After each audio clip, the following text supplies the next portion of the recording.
Assalamualaikum warahmatullahi wabarakatuh. Perkenalkan, nama saya Nur Alfiana Safitri, NPM 719710378 dari Program Studi Pendidikan Ilmu Pengetahuan Alam Universitas Wiraraja. Kali ini saya akan melakukan simulasi tentang model pembelajaran Direct Instruction. Sebelum memasuki pada video inti, saya akan menjelaskan terlebih dahulu tentang Direct Instruction. Model pembelajaran langsung atau Direct Instruction ini adalah salah satu pendekatan mengajar yang dirancang khusus untuk menunjang proses belajar mengajar pada peserta didik yang berkaitan dengan pengetahuan deklaratif dan pengetahuan prosedural yang terstruktur dengan baik yang dapat diajarkan dengan pola kegiatan yang bertahap, selangkah demi selangkah. Berikut video simulasi tentang model pembelajaran Direct Instruction. Assalamualaikum warahmatullahi wabarakatuh. Halo, bagaimana kabar kalian pagi ini? Alhamdulillah, semoga kita semua selalu diberikan kesehatan. Baik, sebelum memulai kegiatan belajar, Ibu akan menjelaskan tujuan dari pembelajaran kali ini. Tujuan pembelajaran yang pertama yaitu melalui tayangan video animasi sistem peredaran darah, siswa dapat menyebutkan komponen-komponen darah pada manusia dengan benar. Kemudian tujuan yang kedua, melalui diskusi kelompok, peserta didik dapat menggambarkan skema pembekuan darah manusia.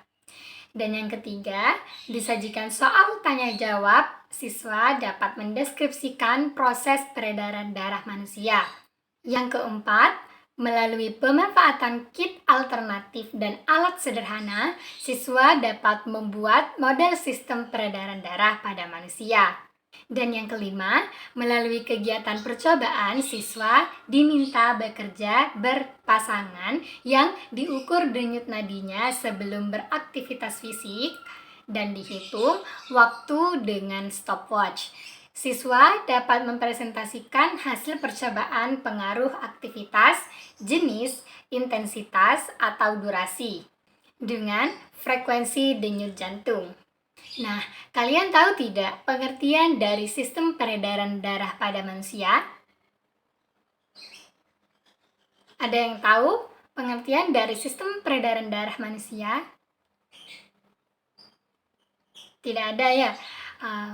Jadi, sistem peredaran darah atau yang juga sering disebut sebagai sistem sirkulasi adalah suatu sistem yang mengangkut atau mendistribusi berbagai zat dalam tubuh. Sistem sirkulasi ini dibagi menjadi dua, yaitu kardiovaskuler, di mana kardio itu adalah jantung dan vaskuler yang merupakan darah, dan yang satu lagi adalah limfatik.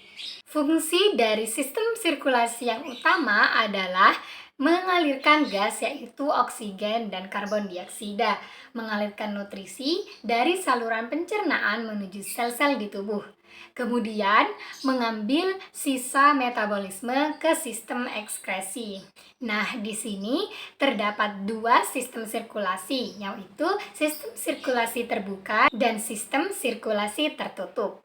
Hal ini berdasarkan bagaimana pembuluh darahnya terbentuk, di mana sistem sirkulasi terbuka yaitu sistem sirkulasi yang tidak terhubung sepenuhnya dari satu ujung pembuluh darah ke ujung pembuluh darah lainnya, sehingga ujungnya terbuka dengan cara lain yaitu cairan hemolimfa dan cairan interstitial, di mana pada cairan ini terjadi pertukaran zat antara sel dengan lingkungan sekitarnya. Kemudian fungsi dari darah. Adakah dari kalian yang mengetahui fungsi dari darah pada manusia? Nah, benar. Jadi, fungsi dari darah yang pertama yaitu mengangkut atau membawa oksigen ke seluruh tubuh.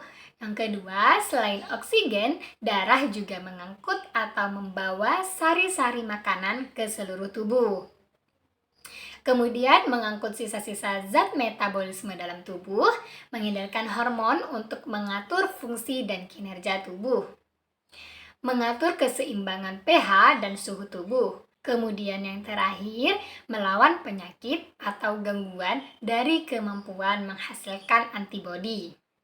Organ-organ dalam sistem peredaran darah. Kalian tahu tidak organ-organ dalam sistem peredaran darah? Yang pertama, ya benar, jantung.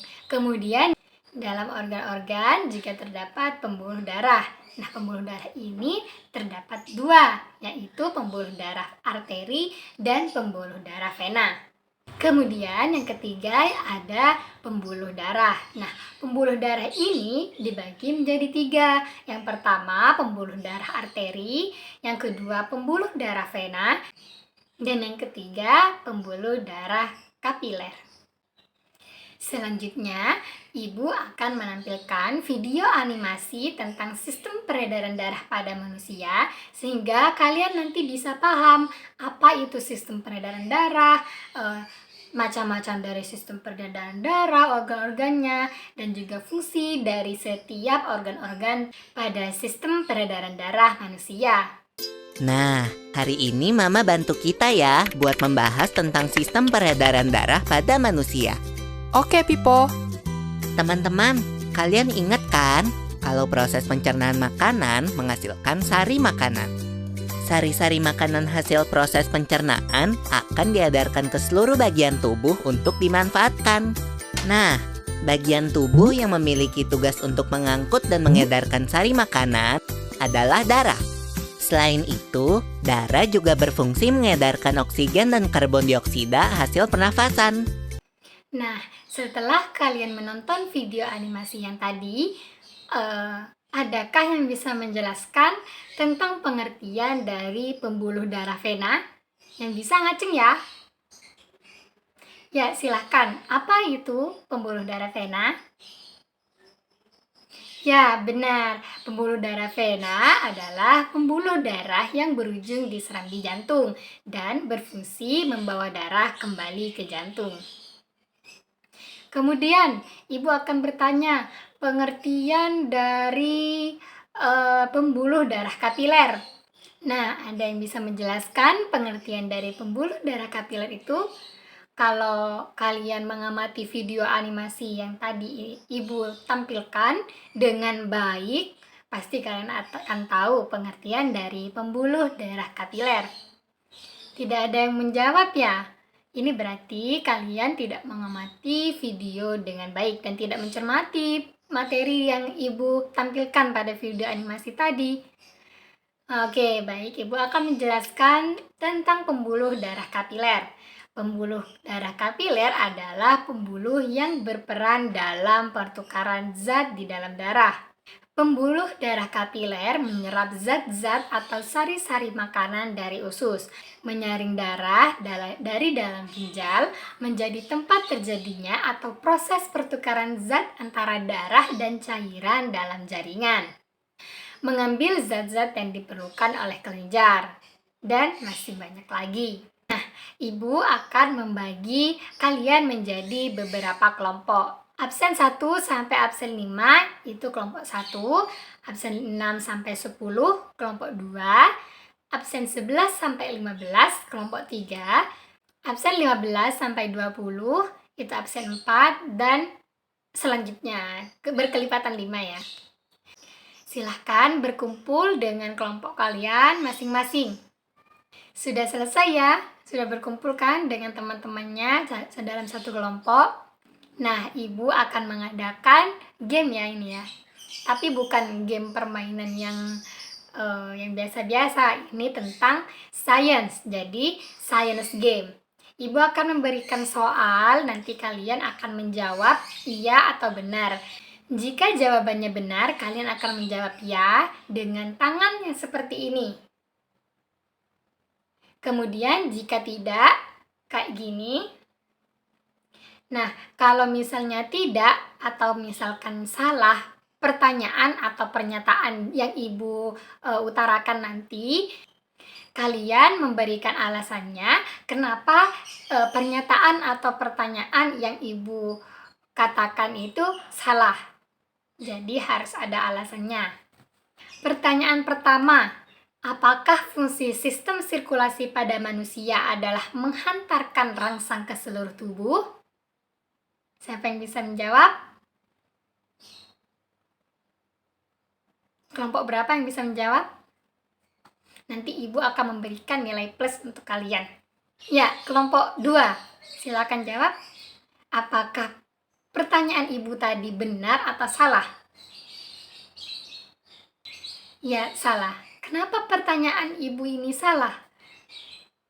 Adakah yang bisa menjelaskan tentang pernyataan yang Ibu ucapkan itu salah? Kenapa? Pasti ada alasannya kan? Kenapa? Ya, karena sistem peredaran darah berfungsi untuk mengangkut oksigen dan nutrisi ke seluruh tubuh, mengangkut sisa metabolisme ke organ ekskresi, dan mengatur suhu tubuh, bukan menghantarkan rangsang ke seluruh tubuh.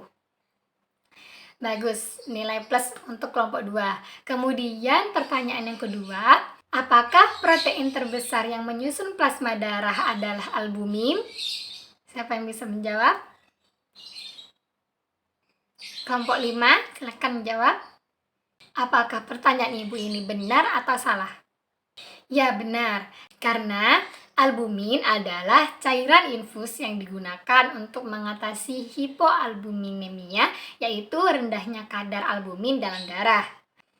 Albumin juga digunakan untuk menangani shock hipovolemia akibat cedera atau luka bakar yang parah. Nah, albumin ini merupakan protein utama di dalam darah manusia. Secara alami, protein ini diproduksi oleh hati. Bagus, untuk kelompok 5 juga mendapatkan poin. Nah, sudah ya tanya jawabnya. Nah, sekarang Ibu akan memberikan tugas kelompok untuk kalian. Kerjakan di rumah masing-masing dan dikumpulkan minggu depan saat pelajaran Ibu lagi. Jadi, tugasnya adalah per kelompok, tugasnya kalian membuat model sistem peredaran darah pada manusia dengan alat sederhana, yaitu dengan memanfaatkan kit alternatif. Jadi, minggu depan kalian akan menjelaskan dan menerangkan, mempresentasikannya dengan baik tentang model yang kalian buat. Apakah ada pertanyaan terkait tentang materi yang kita bahas hari ini atau tentang tugas yang akan dilaksanakan pada minggu depan? Jika tidak ada, Ibu akhiri sampai sini. Sekian dari Ibu, terima kasih. Assalamualaikum warahmatullahi wabarakatuh. Baik, sekian video simulasi dari saya. Kurang lebihnya mohon maaf. Wassalamualaikum warahmatullahi wabarakatuh.